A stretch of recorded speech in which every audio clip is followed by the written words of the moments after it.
함께 은혜 받으실 말씀 신약성경 베드로전서 4장 말씀입니다.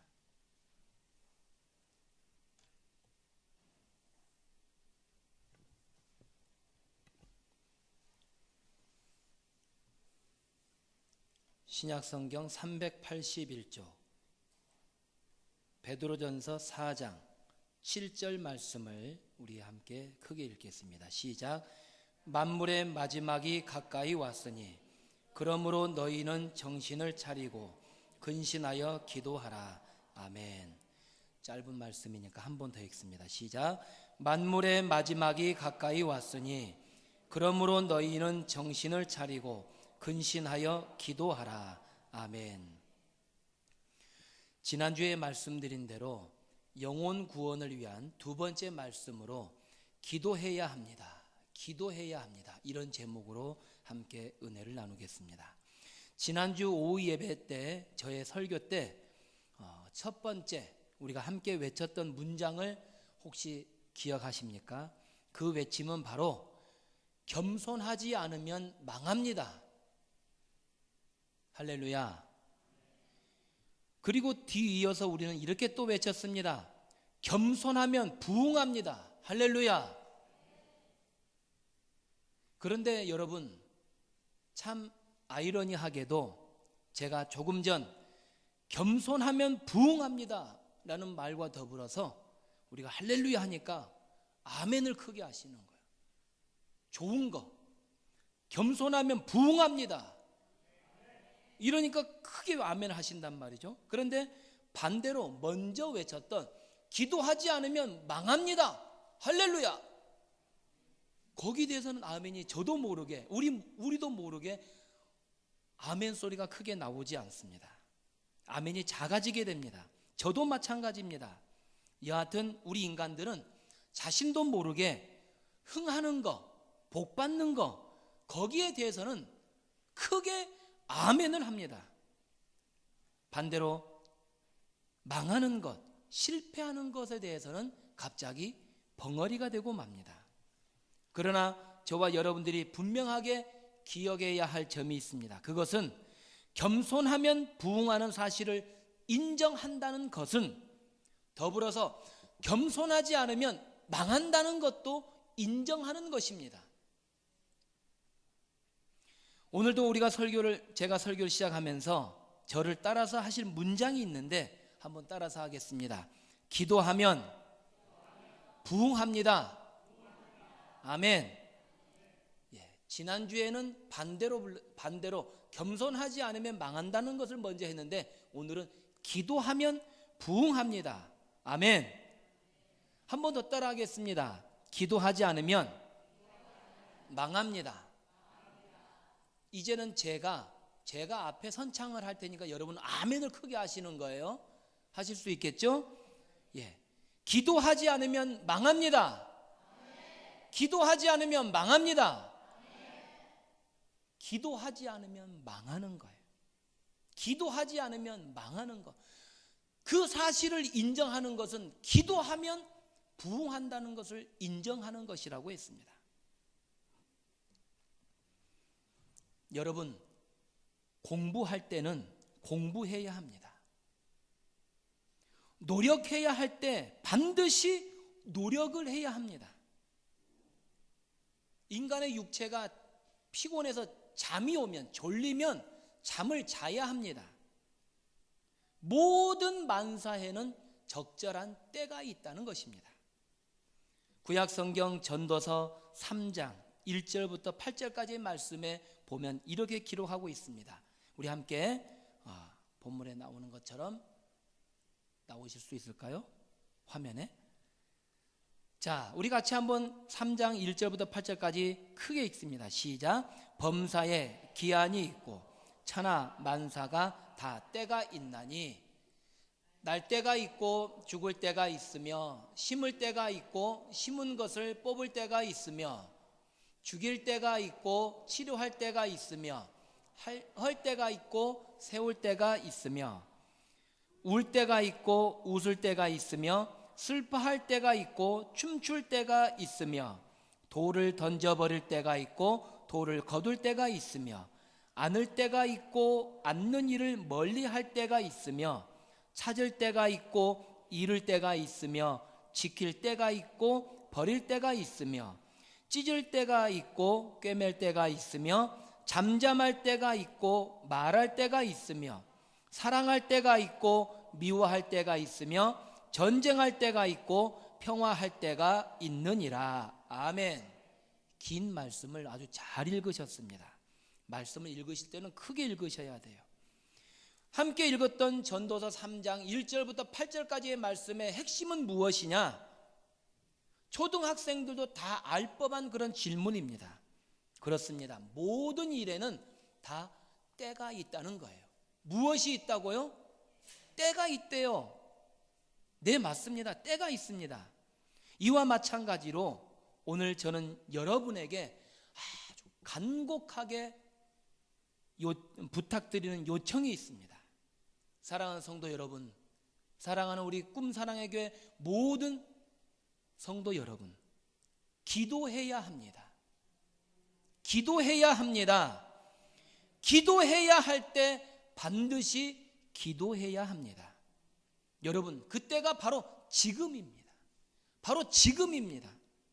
조금도 뒤로 미뤄서는 안 됩니다. 그 기도의 때를 조금도 양보하지 마시고 뒤로 미루지 마시고 주춤하지도 마시고 지금 바로 기도할 수 있는 우리 모두가 되시기를 주님의 이름으로 부탁을 드립니다. 우리의 모든 삶의 행동, 신앙생활의 신앙인의 가장 최고의 선봉이 되는 것이 무엇일까요? 당연히 오늘 설교의 제목처럼 기도하는 것입니다. 특별히 우리 꿈사랑의 교회를 향한 저의 고재성 목사의 간절한 고백은 우리 모두가 기도해야 한다는 사실입니다. 하나님의 말씀, 함께 읽었던 말씀 베드로전서 4장 7절 말씀에서 우리에게 경고의 말씀, 부탁의 말씀, 요청의 말씀 주님께서 친히 말씀하고 있습니다. 다시 한번 말씀의 의미를 생각하며 크게 베드로전서 4장 7절 말씀을 소리내어서 읽습니다. 시작. 만물의 마지막이 가까이 왔으니 그러므로 너희는 정신을 차리고 근신하여 기도하라. 아멘. 아멘. 제가 설교를 준비하면서 제 마음에 감동되어서 함께 나누고 싶은 글이 있습니다. 그 글을 제가 한번 읽어드리도록 하겠습니다. 세상 일에 닳고 닳아 지친 나의 모습을 보라. 내가 이렇게 된 것은 무릎이 닳지 않았기 때문이다. 내 무릎은 아직 깨끗하다. 어느 글을 읽으면서 이 글을 에세이처럼 기록한 그 글을 제가 시로 좀 바꿔봤어요. 세상에 닳고 닳아 지친 나의 모습을 보라. 내가 이렇게 된 것은 무엇 때문이냐? 무릎이 닳지 않았기 때문에. 내 무릎은 아직 깨끗하다는 거예요. 내 무릎이 아직 깨끗하대요.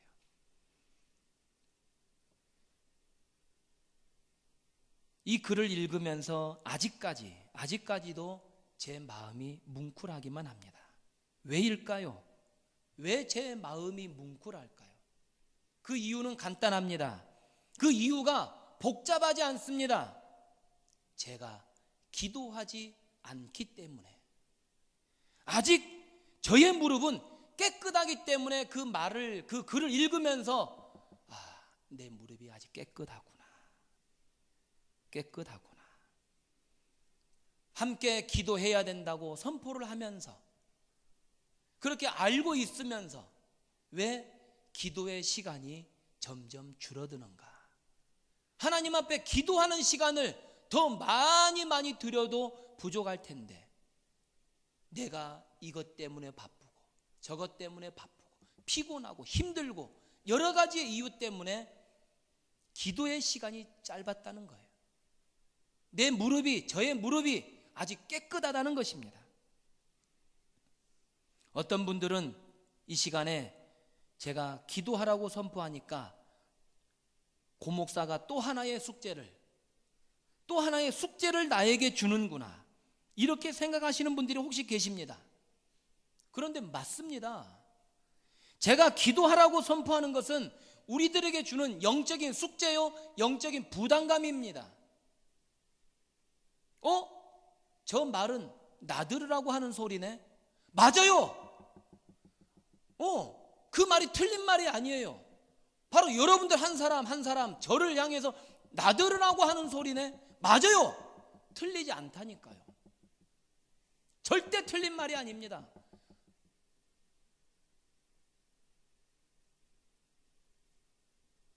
제가 여러분에게 기도하라고 선포하는 진짜 이유는 제 자신도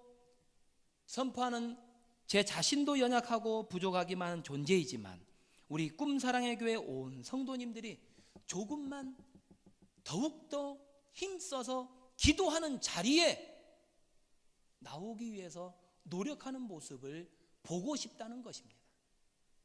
어느 분과 대화할 때는 우리 꿈사랑의 교회 하나님께서 큰 은혜를 주셔서 주일 오후 예배 때 이렇게 많은 분들이 함께 예배 참석할 수 있는 귀한 은혜를 주심에 감사합니다. 또 함께 더불어서 우리가 새벽 기도회, 저녁에 좀 일찍 자려고 노력을 해야 됩니다. 그러기 위해서는 어떤 계획을 세우기, 내일 새벽에 일어나야지 하면은 저녁에 늦게 자면서 새벽에 이건 안 되는 거예요. 일찍 자고 일찍 일어나야 된다는 말이 틀린 말이 아니에요. 아이들에게 하는 말이 아니라 기도해야 될 저와 여러분들에게 주시는 말씀이에요. 일찍 자야지만 일찍 일어날 수 있어요. 늦게 자면 늦게 일어나게 돼 있어요. 그걸 알면서도 늦게 자는 습관, 그것을 고쳐야 합니다. 새벽 기도회, 수요 기도회, 금요 기도회, 다 우리 믿음의 선배님들이 기도를 귀하게 여기기에 새벽 기도회, 수요 기도회, 금요 기도회를 가졌던 것입니다. 어쩔 수 없는 상황 가운데 바쁘시고 너무너무 힘들어서 쓰러질 정도로 아프신 경우는 어쩔 수가 없겠지만 기도해야 됩니다 라는 말씀을 들음에도 불구하고 우리는 과연 어떠한지 우리의 자신을 돌아보아야 합니다. 여러분, 저 고재성 목사보다도 더욱더 여러분 모두가 기도하기를 간절히 원하시는 분이 있어요. 그분은 바로 하나님이십니다. 예수님이십니다. 하나님의 원하십니다. 기도하기를 원하십니다. 하나님께서는 우리가 간구하지 않아도 우리의 필요한 바를 다 알고 계심에도 불구하고 그의 백성들, 그의 자녀들이 기도하기를 원하신다는 것입니다.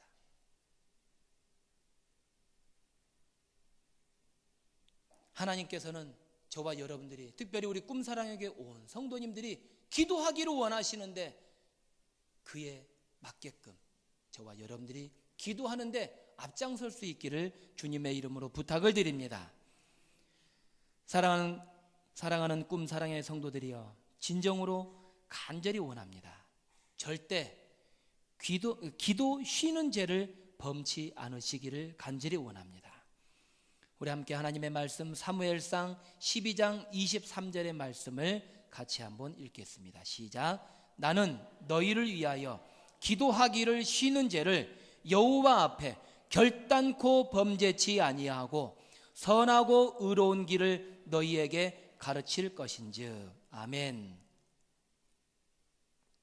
이 말씀은 사무엘 선지자에게만 주시는 말씀이 아니라 저와 여러분들이 우리의 자신을 위해서, 우리의 자녀들을 위해서, 우리의 삶의 모든 것을 위해서 기도하기를 쉬는 죄를 여호와 앞에 결탄코 범하지 아니하는 저와 여러분이 되시기를 간절히 원합니다. 또 한 군데 말씀을 보기를 원합니다. 골로새서 4장 2절의 말씀입니다. 같이 읽습니다. 시작. 기도를 계속하고 기도에 감사함으로 깨어 있으라. 아멘. 다른 번역본에 보니까 기도를 항상 힘쓰고 항상 힘쓰고라고 기록하고 있습니다. 기도에 감사함으로 깨어 있으라. 여러분, 기도하는데 우리의 힘을 모아야 합니다. 신방을 하면서 여러분과 대화할 때도 너무너무 바쁜 것이 좋은 것이 아니에요. 너무너무 분주한 것이 좋은 것이 아니에요. 육신적으로 사회적으로 너무 분주하고 너무 바쁘다 보고 너무 피곤하다 보니까 하나님 앞에 기도할 시간이 없고 예배드릴 시간이 없고 주의 성전에 와서 잠시 머물 수 있는 시간이 없어요. 사랑하는 성도 여러분, 그 어떤 이유, 그 어떤 방해와 장애가 있다 하더라도 절대 기도를 멈추지 않을 수 있기를 주님의 이름으로 부탁을 드립니다. 부탁을 드립니다. 여러분, 우리가 하나님이나 또 사람을 위해서 할 수 있는 가장 큰 일이 무엇일까요? 마찬가지로 오늘 설교의 주제처럼 하나님과 이웃을 위해서 할 수 있는 가장 큰 일은 기도하는 것입니다. 하나님 앞에 엎드려 기도하는 자를 하나님께서는 사랑해 주십니다. 하나님 앞에 두 손 들고 기도하는 자에게 하늘의 문을 열으시고 하늘의 복을 주십니다. 또한 이웃을 위하여 기도할 때 그 어떤 도움보다도 그 이웃이 더 감사하다, 내게 물질로 어떤 힘으로 도와주는 것이 아니라 기도로 도움을 줄 때에 그것이 가장 큰 힘이었다고 말하는 것을 듣게 됩니다. 내가 물질로서 나의 힘으로서 그를 도와주는 것보다 또한 하나님께서 가장 원하시는 우리의 모습이 바로 기도하는 것입니다. 하지만 우리는 종종 이 사실을 망각해버립니다. 혹은 뻔히 알고 있음에도 불구하고 그날의 피곤한 이유 때문에 분주함을 이유로 기도하지 못했습니다. 혹은 부담감으로 혹은 게으름으로 기도 생활에 충실하지 못했습니다. 어떤 이유든 간에 내가 기도하는 자리에 나오지 아니하고 기도하지 않았다는 사실은 사단의 전략에 넘어갔다라고 봐도 틀린 말이 아니에요. 하나님이 간절히 원하시는 기도하는 바에 기도하는 그 소원에 합당하게 행하지 않는다면은 나도 모르는 사이에 나태하고 게으르고 사단의 전략에 넘어갔구나라고 생각해도 절대로 틀린 말이 아니라는 사실입니다. 괜찮아 아무렇지도 않아 보라고 기도 안 한다고 무슨 하늘에서 날벼락이 떨어지기를 해? 아니잖아. 또 누가 뭐라고 말을 하기나 해? 누가 말하는 사람이 없잖아. 기도하러 나오라고, 새벽 기도에 좀 나오라고, 수요 기도에 나오라고, 금요 기도에 나오라고 말하는 사람이 없잖아. 설교 시간에 목회자를 통해서는 그렇게 말씀을 듣긴 하지만은 주위에서 아무 일이 일어나지 않잖아요. 그러나 여러분, 그 어느 누군가가 나에게 왜 기도하지 않으세요? 왜 기도하지 않으세요? 왜 기도 안 하십니까?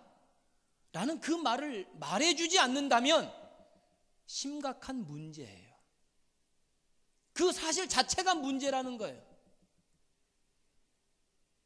기도하는 자리에 당연히 나와야 함에도 불구하고 나오지 않았는데도 아무렇지도 않아요. 그것은 사단의 전략이에요.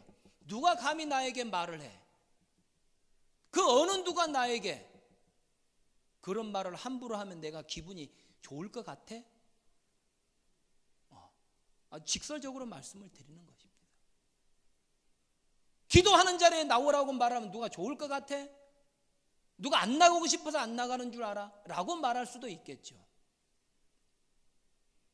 그러나 제가 말씀을 드린 것처럼 왜 기도 안 하세요? 왜 기도 자리에 안 나오십니까? 라는 그 소리를 듣지 못한다면은 내 신앙의 상태 이미 자체가 병들어 있고 사단의 전략에 넘어가 있다는 사실을 인정하셔야 된다는 것입니다. 우리 옆 사람에게 정중하게 물론 조심스럽지요. 조심스럽기도 하고 한데 정중하게 이렇게 인사를 나누겠습니다. 기도의 자리에 꼭 나오세요. 기도의 자리에 꼭 나오세요. 네, 할렐루야. 네, 웃으시면서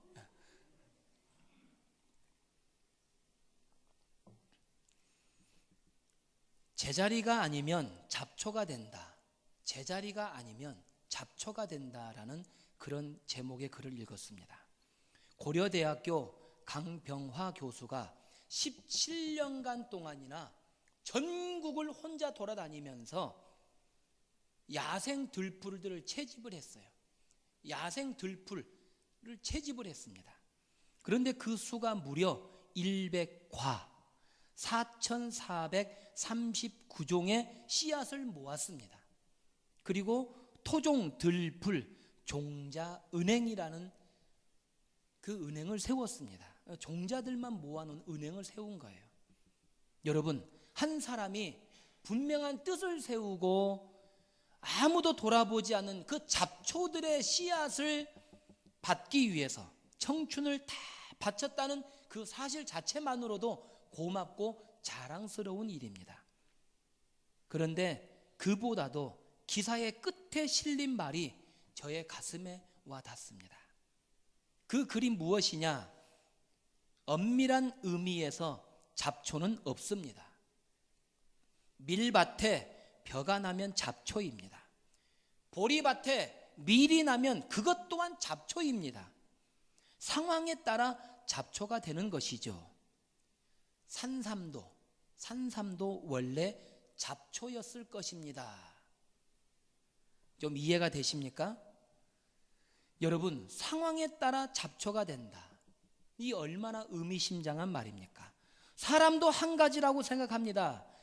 제가 꼭 필요한 곳, 있어야 할 곳에 있으면 산삼보다도 더 귀한 존재입니다.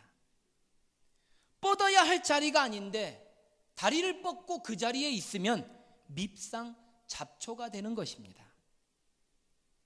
저는 이 글을 읽으면서 이런 생각을 해보았습니다. 과연 지금 내 자리는 진정 제 자리인가? 나의 자리인가? 나의 걸맞는 자리인가? 내가 있어야 할 자리, 뿌리를 내려야 하는 자리는 과연 어디인가? 우리 성도님들의 자리는 과연 어디일까요? 내가 기도의 자리에 있지 아니하면 잡초가 되는 거예요. 기도의 자리에 있지 아니하면 잡초가 되는 인생이라는 거예요. 하나님께서 원하시는 그 자리에 있을 때, 예배의 때에 예배 자리에 있어야지만 진정으로 존귀하고, 기도해야 될 때에 기도의 자리에 있어야지만 잡초가 아닌 진정으로 인정받는 열매가 되는 것입니다. 사랑하는 성도 여러분, 여러분은 지금 현재 어디에 머물러 계십니까? 간절히 바라건대 기도하는 자리에 머무를 수 있기를 간절히 원합니다. 하나님과의 대화의 자리에 머무를 수 있는 저와 여러분이 되시기를 주님의 이름으로 부탁을 드립니다. 이제 말씀을 정리하고자 합니다. 사랑하는 성도 여러분, 지금이 바로 기도해야 할 때입니다. 우리의 개인 한 사람 모두가 기도보다 더 급한 것이 없습니다. 기도가 필요합니다. 우리 꿈사랑의 교회가, 우리 공동체가, 믿음의 공동체, 사랑의 공동체가 가장 필요한 것이 기도해야 합니다. 저는 달력을 자주 봐요. 매일 새벽 기도회를 통해서도 날짜를 기억하기도 하고, 항상 식당에 보면은 날짜 돌리는 날짜를 매일매일마다 수정을 해야 되기 때문에 날짜 관념이 좀 있습니다.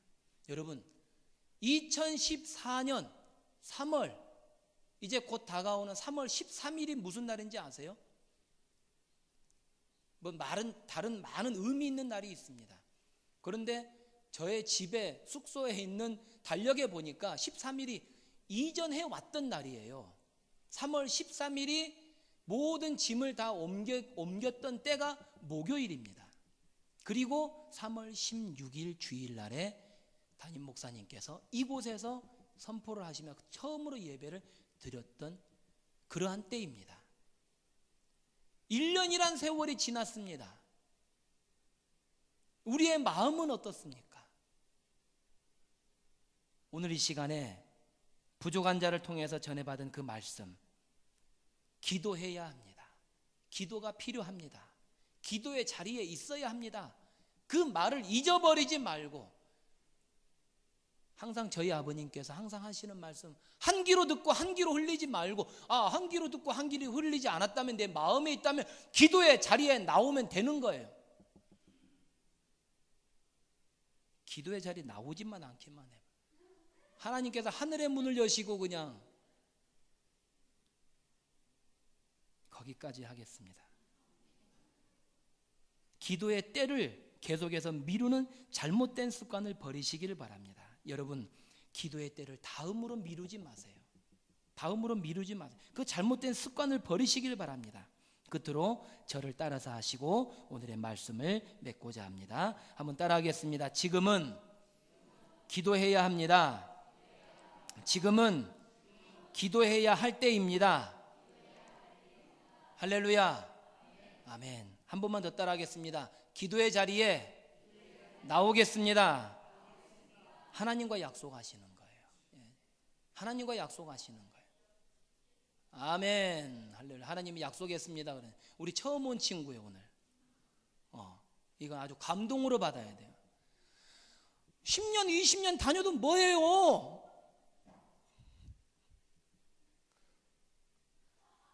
장로님, 권사님 되면 뭐예요?